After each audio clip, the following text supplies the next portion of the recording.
Boston Celtics and the Orlando Magic are going to be squaring off in a first-round NBA playoff series, as the Celtics are going to be aiming to be the first team since the Golden State Warriors to win back-to-back titles, and the Orlando Magic, who have now gotten into the postseason in back-to-back seasons, are going to be looking to make some noise and try to upset the heavily favored Boston Celtics as they look to continue to build on their momentum with their core. The last time these two teams saw each other in the postseason was back in the 2010 Eastern Conference Finals, after the Celtics had advanced and won that series in 6 games before going on to win the NBA championship. And there are so many great narratives and headlines when taking a look at this series, which I think is going to make it super compelling. You look at the superstar factor and the talent on both sides of the ball, as well as the fact that Boston's offensive explosion this year, how they are one of the best offensive teams we have ever seen in NBA history, alongside Orlando's defensive prowess and their defensive identity, I think makes this an incredible matchup for both sides. And as a fan of basketball, I think this is going to be an incredible series. We're going to talk about all of that here today. But of course, before we go ahead and get into today's video, if you guys appreciate all of the work and content, make sure you guys go ahead and drop us a like, hit the subscribe bell, and make sure you guys go ahead and comment and follow us on our socials. The link tree will be in the description down below, so you guys can go ahead and check that out. But let's go ahead and actually talk about a Celtics and Orlando Magic playoff preview. Now, before we go ahead and dive deep into the Celtics and really the advanced metrics with all of this in the series, let's take a general overview of the way that the Celtics and the Magic have performed this season. I think that this chart really says a lot, and of course you can see just how well balanced this Boston Celtics team is, not just in terms of their points per game and not just their defensive points per game, but really their shot making ability, the way that they're able to facilitate the ball, and how this team has been one of the best teams in the game of basketball. They have had a historic season where the Boston Celtics were not only top 5 in both offensive and defensive rating, but Boston also broke the single season three-point record, knocking down 1,457 threes this season, breaking that of the previous 2022-23 Warriors record. They have been nothing short of sensational. And on the flip side, you take a look at Orlando. We know that they've had their struggles offensively this year, but this team makes their mark on the defensive side of the ball. They're number 1 in opponent points per game. They're top 3 in defensive efficiency. They're top 3 in defensive rating. And this is where Orlando can be pesky and make some noise with that length, with that versatility, and just that prowess on the defensive side of the ball. One headline that I'm really going to be looking forward to with this playoff series matchup is the relationship and the friendship of Paolo Banchero and Jason Tatum headed into this series. Now, Banchero, who was the former number 1 overall pick in the 2022 NBA draft, has had a relationship and a friendship with Jason Tatum since his days at college, as they both went to the University of Duke. And Tatum has been a mentor and a good friend to Banchero since those days. And after Orlando's win over the Atlanta Hawks 120-95, I had the opportunity to ask Banchero about his relationship with Jason Tatum and how that's continued to grow over the years. And here's what Banchero said. He says, "I've known Jason since I was going into college. But you know, obviously, now we're competing, and I think the best way for me to show my respect is to give him my best effort and go at him as much as possible. We had an up and down season, so the fact that we're able to clinch a 7th seed with this game and give ourselves a chance to go into Boston to make some noise, I'm just happy about that. Definitely looking forward to the challenge." Jason Tatum, after shoot around on Wednesday afternoon, told reporters that he is looking forward to that matchup with Paolo Banchero, but also made it very clear that this is a no-friend zone in the playoffs. Tatum had said that's how it should be. He's trying to lead his team into the playoffs and figure out ways to win, and I'm trying to do the same thing. It's just shifting your mindset to the playoffs and having the understanding that there's no friends out there. Nothing else matters besides doing everything I can to help my team win, and there's not really time for me to do anything else. And I can really respect that approach, because Jason Tatum is obviously a top 5 player in this league, one of the most prolific superstars in the game of basketball. And the fact that both of these two guys have a very close bond and are some of the best rising stars in the game of basketball, I think it's going to make a great headline and a great series matchup between both Banchero and Tatum. Now let's talk about the Boston Celtics really in depth and kind of go over some of the bullet points that I jotted down. When talking about the Celtics, it goes without being said, this is a championship or bust mentality. This team has to come out and set the tone early in the first round that this is arguably the greatest Celtics team ever formed, and that they are going to continue their hot streak of the regular season and attempt to go back-to-back with their current core. They have to continue their offensive versatility and their three-point barrage that they put on display this season.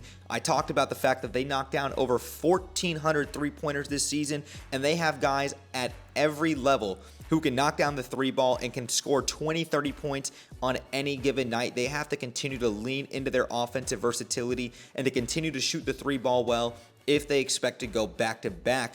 And then we have to also talk about both Jason Tatum and Jaylen Brown. How is this duo going to continue to play together in the postseason? We saw them finally get over that hump last year in the NBA Finals. We saw what Jaylen Brown did to Luka Doncic. We saw the way that Jason Tatum performed, and we saw this team finally put all the pieces together. Can they follow that up against a gritty and physical Orlando team, and will they be able to continue to dominate together, especially with Jaylen Brown, who's continued to deal with some knee injuries down the stretch of the season? And taking a look at Boston's most played five-man lineups this season, you can get a better visual idea here in terms of their net rating. It really caught me off by surprise that Boston's best net rating per possession, with 115 possessions on the season, featured a lineup of Peyton Pritchard, Derek White, Jason Tatum, Sam Hauser, and Luke Cornett. And on the flip side, you've also got their worst lineup, with obviously a much larger sample size at 710 possessions, with Kristaps Porzingis, JT, JB, Derek White, and Drew Holiday. And I think that this graphic is great for the Celtics because you not only get a general idea as to how they play, but also they have so much depth and so much versatility within their lineups. And one more three-point stat that I forgot to mention earlier is the fact that not only is Boston number one in three-point attempts per game, but Orlando defensively is number one in limiting opponents in three-point attempts per game. So it's going to be interesting to see the fact that Boston utilizes their three-point shooting so much and how Orlando is going to try to counter that with their elite defense on the perimeter and their ability to switch. And the next thing that I'm going to be looking forward to more specifically with the Celtics in this series is the way that this team performs in the clutch, both offensively and defensively. We know that JT and JB can take over a game at any given time.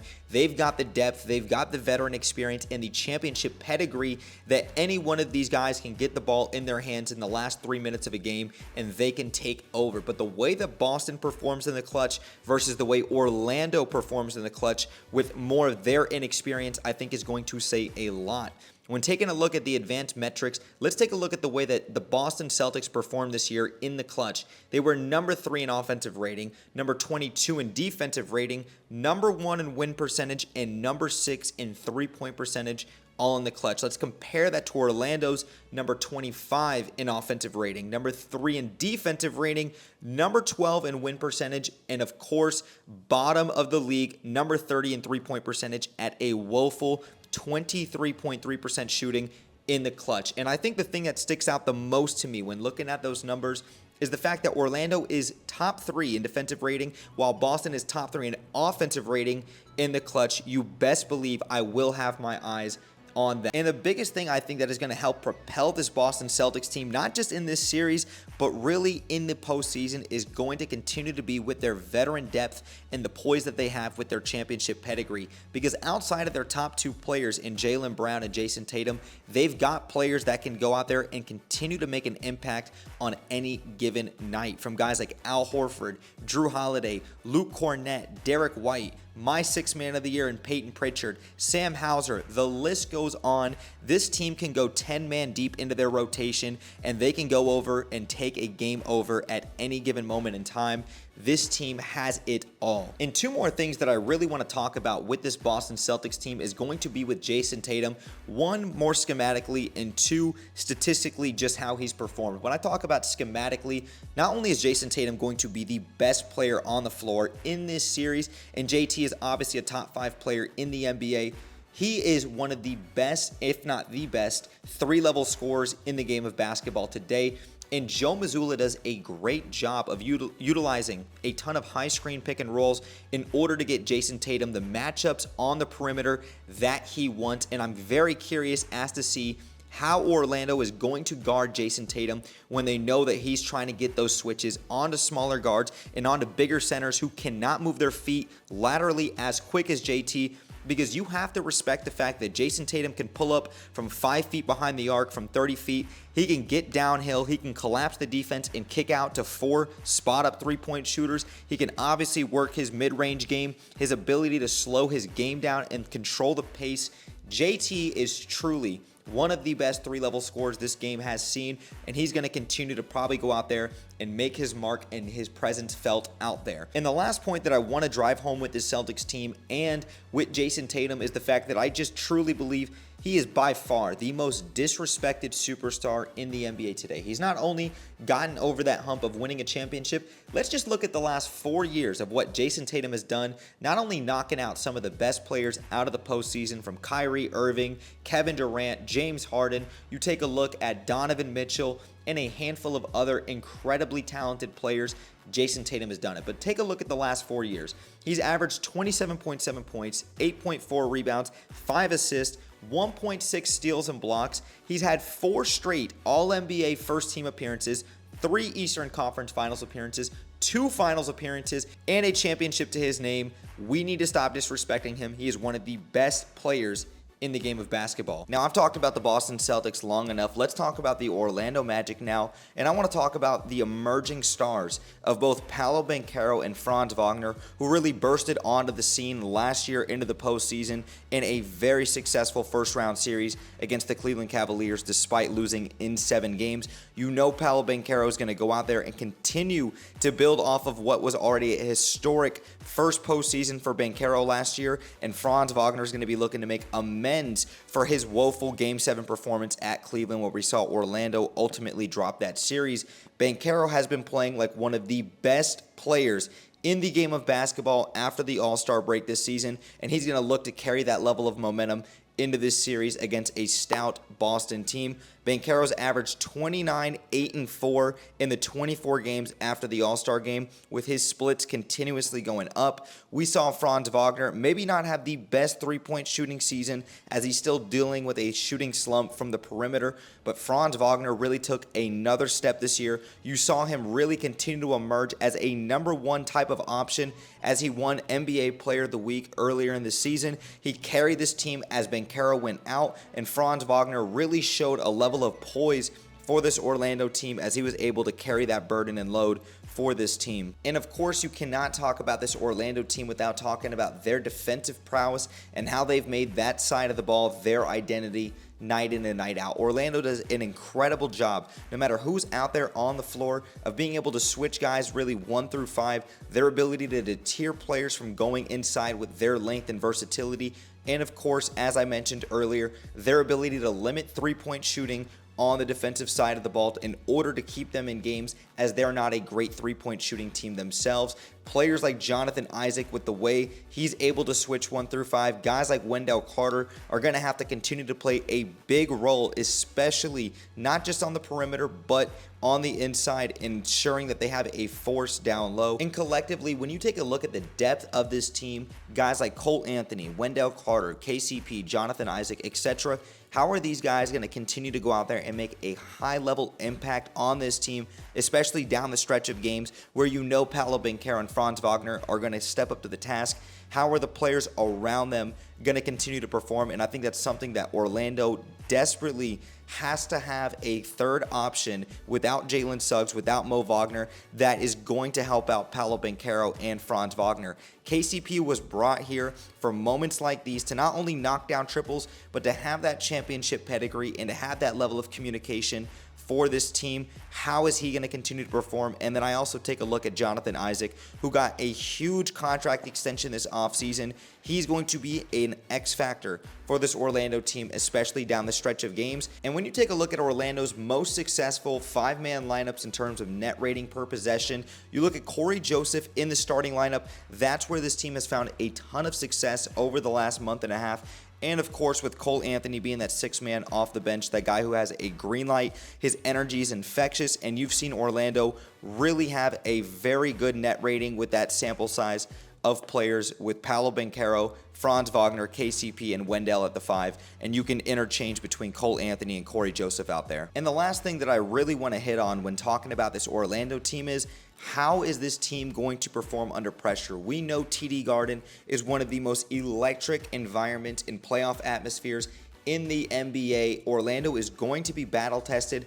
How is this team going to respond to the challenge? How is this team going to be able to go on the road in a hostile environment and to be able to go up against the reigning and defending champions? I think it's going to say a lot about this team. Not only the way that they come out the gates and they try to establish and set the tone early, how are the young guys going to continue to grow and develop with this level of playoff experience that they got last year? And how will they be able to tune that into the right way now going into this series? I think it's going to say a lot about this team, and that's what I'm going to be looking forward to. And just to wrap up my final thoughts and predictions with this playoff series, I'm going to take the Celtics to win this series in 5, but I wouldn't be surprised if Orlando was able to squeak out 2 wins, and I don't think Orlando is incapable of winning one of those first 2 games on the road at TD Garden. I think Orlando is going to really go out there and surprise a lot of people, but I have to give my respects to not only Jason Tatum, but to the Boston Celtics, who are by far the best team in the NBA until proven otherwise. These are the reigning and defending champions, and they have such a deep roster. They're very well constructed. They've got incredible chemistry and continuity. It's going to be hard for Orlando to keep up with them. I do think Orlando could make this a much more interesting series if they had another 3-level score, especially in the backcourt, or if Jalen Suggs and Mo Wagner were healthy, we'd be having a completely different story, and it would be a much more complex series heading into it. But Magic fans and Celtics fans, make sure you guys drop me a like, and also in the comments down below, make sure you guys go ahead and put who you think is going to win this series and in how many games. Like I said, I'm picking Boston in 5. Won't be surprised if it goes 6 games, but I got to give respect to the defending champions. Let me know your thoughts in the comments down below. And as always, thank you guys for tuning in, and we hope to have a great playoff series ahead.